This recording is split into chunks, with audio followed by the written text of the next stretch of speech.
Yes, we can Yeah, we hear can hear you. you. All right. So, welcome to the Holistic Kid Show. My name is Dane. My name's Adila. And I'm Imad. Hi. Welcome to the Holistic Kid Show. We're here to educate us kids from the inside out. Imad, did you do more screen time today than you were supposed to? No, I was just eating a plate of veggies. Imad, your words and your actions are not on the same page. What? What do you mean? Today we don't need to do this. We don't need this to be our first podcast episode where a fight happens. Today we have an expert with us, Linda Clemons, a body language expert. Linda Clemons is an award-winning, record-setting sales producer, as body language expert, trained and certified in analytic interviewing and statement analysis. A process used to detect deception has made Linda one of the top global sales trainers, assisting her clients in generating over $2 billion in sales. So, thank you so much for joining us today. Thank you to the Holistic Kids. What a neat opportunity. And I'm so excited to be here with you. Man, you guys are doing some great things. You know, as a body language expert, what's so wonderful about what I do is I'm one of those individuals that hears your silent language. You know, before we were able to speak a word at all, we uttered sounds. So we didn't formulate words and vowels and consonants and syllables. We didn't do that. So we used hand gestures and sounds and grunts and movements to be able to communicate. And it is primitive. So what I do is study the true language, and I say the real language, or better yet, the first language, and that's the body language. So let me give you guys an example. Let's say, just think of your favorite food that you love to eat. And if I say to you, so each one of you, tell me what's your favorite food. Mine is pomegranates or mango. Ooh, okay. What else? I like biryani or samosa. Okay, I like samosa too. Yes, what else?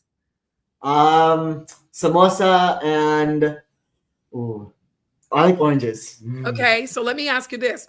That's your favorite food. So if I offered you your favorite food, what do you think will happen to your face? What would you do? Your face you'd be happy. So, but if I offered you the food that you didn't like, but your mother said you needed to stay healthy, what do you think your facial expressions or your body language would be? So go ahead.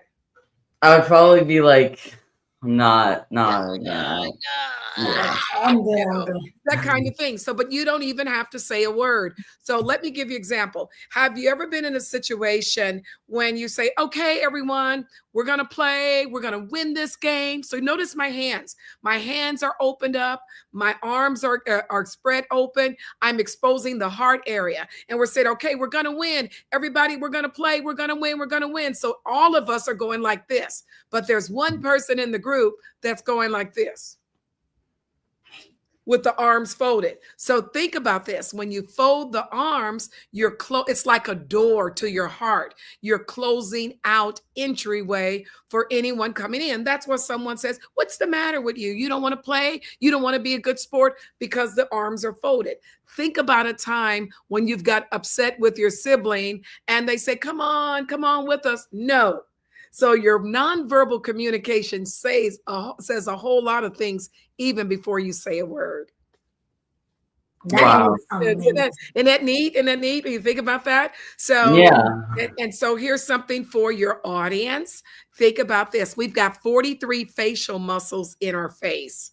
And we probably use 27 to 37 of them to make distinct expressions. You know, the smile, the universal facial expression is the smile. That's recognized all over the world, even if you don't speak the same language. You know, so you could be in a foreign land and you meet a stranger and you just smile. That sends a signal of being open and acceptance. So just knowing whatever you think about, so whatever's on your mind comes out in the matter. So whatever you think about, you be about. So if you're thinking positive thoughts, you're probably going to act in a positive way. You're probably going to move in a positive way. But if you're thinking negative thoughts, it can change your whole disposition.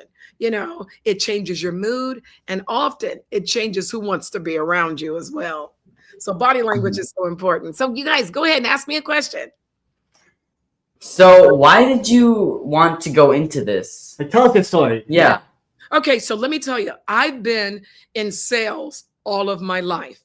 And my educational background's in marketing, but I've been in sales all of my life, to the point I was the #1 candy seller in my school. So I remember I'm the oldest of 4 kids, and growing up, things were a little tight. So if there were things that we wanted, mom would have to look at the budget to see if we can afford it. I was the oldest, so sometimes I would have to sacrifice. So I wanted a bicycle to ride because all my friends had a bike, and I wanted to go and ride a bike. And my mom said we couldn't afford it. Well, fast forward, there was an opportunity, a fundraiser at my elementary school to sell candy, big fundraiser.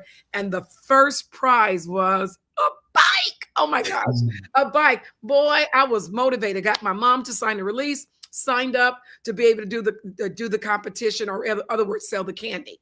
Now, because I was motivated, in other words, I had a why. And I say this to your audience, and I say this to young adults, to mature adults that are listening. When you have a why, like the reason why you do things, what's important to you, it's like your goal. It's the thing that gets you up in the morning, the thing that gets you going. Like if the reason why we study hard, because if you want to be a doctor, a lawyer, engineer, or whatever it is that you want to be, you're studying hard for that goal. Even go to the Olympics. Your why should be bigger than all the other problems or challenges that you have. And so my why was big. I was a little kid, okay? My why was big. I wanted the bike. I wanted the bike. Man, I was selling candy all over the place. I mean, every neighbor, the milkman, everybody that I would come across. Do you want to buy a box of candy? Because if you buy the box of candy, I will win the bike. Please help me buy the box of candy. It's good for a good cause. They were buying it. But let me tell you, I knew who wanted to buy the candy and who didn't. So there would be some doors that I would knock on, and they'll answer the door. What do you want? Oh my gosh, and I'm a kid. That would probably just scared me. What do you want? Well, I'm selling candy. And there are other people that I would knock on the door, and they say, honey, and this is what we call the condescending point, or often called the gun point. We don't like when people do this to us. How many times we have sometimes a parent, I told you to make up your bed. We don't like those signals there, right? Because it makes us uncomfortable. But I knew, even as a little child, that when this would happen, they were serious. A couple of things that took place. Their voice and the way they were speaking and their tone matched the cadence of the finger. I told you, we're not buying any candy. It actually matched. But then I would knock on other doors, and they would go like this, honey, why do I need any candy? When their palms were exposed, like, give it to me, give it to me. So even if they didn't say a word, they'll say, I don't, and their little head would go, I don't need any candy, but look at their palms open. So watch what happens when you take away the sound. Do you want some candy? Do you want to buy some candy? The hands are wide open.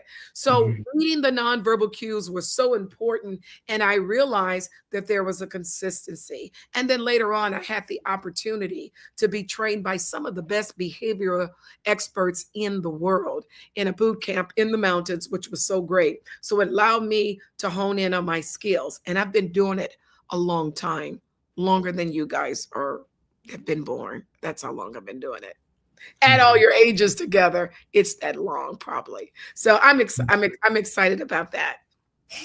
Well, it's our pleasure. Yeah, it really is our pleasure. And Why so, is body language so important? because it's part of your total communication. There was a study that was done well over 50 years ago by Dr. Maharabian out of UCLA. And what he did in the study, and I think it was a group of a little over 100 people in the study, they broke down the interpersonal relationship that people would have in conversations and how they would connect with each other. And what he found in the study, that our words, the words that we say, are 7% of our communication. Well, what happens if we don't speak the same language? Wow, now you lose the words. But 7%, I want you to think about this. Every time you say something to a friend, to your siblings, to your parents, your relatives, the neighbor, the words that are coming out of your mouth, are they powerful words? Are they powerless words? Are they passionate words? Are passive words?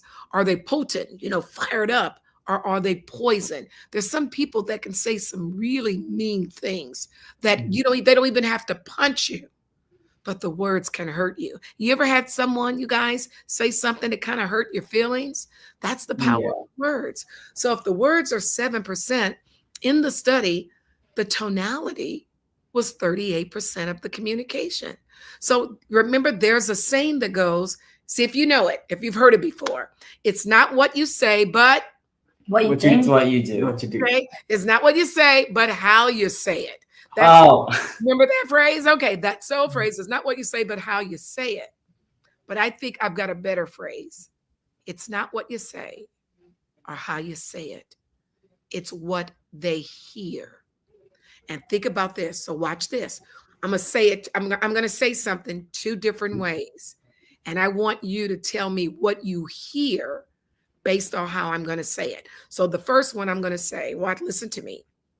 Pretend I'm in your school, pretend that I'm in your school, and I come in to do the lunch break and I say this. I saw Billy and Sandy at the mall the other day and they were alone. I saw Billy and Sandy at the mall the other day and they were alone.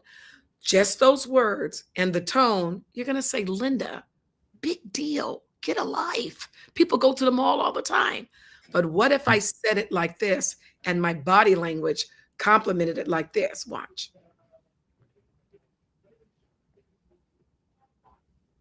I saw Billy and Sandy at the mall the other day and they were alone. Oh no. Oh no. So which one, the first one or the second one, do you think something's going on? The Second second one, one, yeah. Did I say anything was going on? No. No. Just from the power of the tone. So 7% words, 38% tonality, and 55% of our communication is nonverbal. So that's why I chose to study the nonverbal, because a person can think something, and the moment that they think about it, it comes about in their body language. So if I say, so hey, do you like the new teacher? They're all right. Uh-oh, look what I just did. They're all right. Like did that, the lip, the shoulder shrug, the word said, then they're okay. They're all right. But your body language is saying something else. So if you take away the sound, and that's what I do sometimes, I read the body language rather than listening to the words. So what do you think about your new teacher? Here's without the sound. And that's why I chose, and that was a very good question, why I chose to master a nonverbal communication. So let me let you in on a little secret. A lot of my girlfriends and my guy friends, every time they have like a new date or somebody in their life, they invite me out to dinner as their human lie detector. So if I can see if the people are cool or not. So needless to say, I get a lot of free meals. So any other questions for me? So yeah, how do you tell if someone is lying? So okay, you got 2 questions there. What was how do you tell? Is that the first one? Yeah, how do you tell if someone's lying? Okay, so one of the things that you want to get to know with someone is to know their baseline. So you guys say baseline, say baseline. Baseline. Okay, so think of baseball, baseline, on base. So baseline is the person's norm. It's who they are.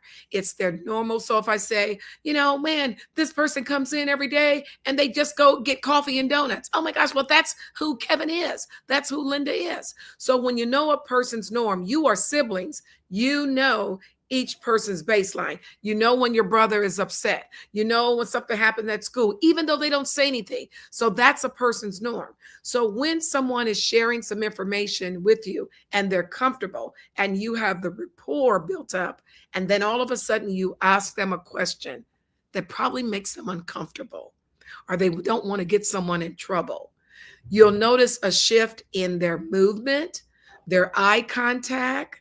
They'll begin to close up because they're trying to hold in the information.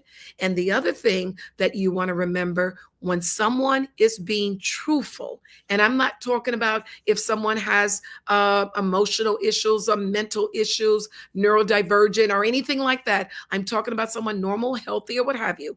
When someone is being truthful, they will convey to you the information. So it goes like this. Here's what happened. It was 9 o'clock in the morning. They came in the door. I had my cookies on the table and I had some juice in the fridge. They got my cookies, went in there, and drank up all the juice. That's my story. I'm sticking to it. So the person who is being truthful is conveying information. So you'll say to them again, so what did they take? They took my cookies and drank my juice. They can give you the information and convey it to you. The person who is being deceptive or dishonest, if you will, or outright lying, they are trying to convince you rather than convey. So here's what happened. Okay, I came in the door, cookies was on the table and the juice, and the juice was in the refrigerator, and they went in there, got the juice, and they're looking at you like this, trying to see if you believe them. Then they go back in. Yeah, so what happened? And I think they opened the door wide open, and when they walked in, they had blue shoes on. So they're trying to constantly convince you when the person who's telling the truth, hey, this is what happened. That's it. That's all I can give you. And those are the things you want to be aware of. Now, the reason why your mom can tell if something's up with you guys, because you break, you crack up, and you freeze. So let's say that, just give an example, you all made a pact and says, oh my gosh, don't tell mom we broke her favorite vase. Please don't, her boss, don't tell her that. And so the next thing you know, you all are in the pact. You made the blood pact. We're going to stick together. And then all of a sudden your mom finds the vase and says, what happened to my vase? I'm going to tell you right now, somebody's going to tell me what happened. Did you do it? Did you do it? Did you do it? He's already told on you. He bought it already. And so even if he didn't point, I want to know who did it, because let me tell you, no activities this weekend. You're not going to go out and play with your friends, and you're going to be grounded for a trillion years. Somebody better spill their, look at your face. So I'm going to count to 3, and then somebody's going to tell me who did it. 1, 2, 3. Who did it? So, but what really happens in that case is that, do you know which one of your brothers did it? You will unconsciously, you may not say a word, you may look towards that brother that did it with the eyes. So there are a lot of tells that gives it away sometimes. That was a great question. So basically, you can tell if it's like real or fake. Well, yeah, because people who are first of all, when you are connecting with other people, see, like as you guys are doing your show, how many shows have you done so far? Like 166. Oh my gosh, isn't that great? And didn't you guys? I hear, did you get a book deal? Yeah, we did. Is the book out? Is the book out? 2025. Yeah. Okay, great. I've got a book coming out in 2025 too, so I'm excited. Wow. Yay. So one of the things that you want to do, you're going to be out there selling your book. You're going to be meeting people. You're going to be doing book signings. And one of the quickest things that you could do, and the best thing that you could do to gain a friend and an ally, is to build rapport. Build rapport, create a connection with the other person. That's how important it is. And when you build that rapport, then you get in cadence with each other, and then people are relaxed and they love talking to you and they want to hear what you have to say. Building rapport is critical. There are people who are introverts. And have you ever heard the term introvert?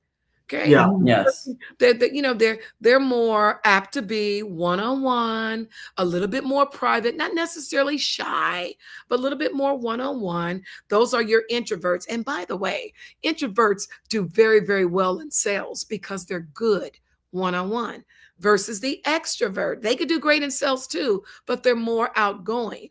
One of the key things that you could do when you meet people and you want to create friends and develop relationships and build that bond is build a rapport and meet them where they're at. And that's so critical. So you guys are going to do great. You're probably going to go all over the place with your book. You're going to meet a lot of people, build up a lot of fans, but it's having that personal touch so that each person that you meet, that they feel special. And that's the key to winning, as Dale Carnegie would say, winning friends and influencing people. That's the key. Wow. You're so Yeah, you're empowering. very empowering. Thank you so Really much. good. Thank you so much. So I'm telling you that the next year is going to be a great year for you. So one of the things that I want to give your audience a little homework. Can I do that? Yeah, sure. So for 15 years, let me tell you the story. So here's the story. When I grew up, my parents are a little strict. I'm the oldest of 4 kids. And of course, we always had to go to bed early. We had to go to bed early so that we can get up and go to school, get a rest and get up and go to school.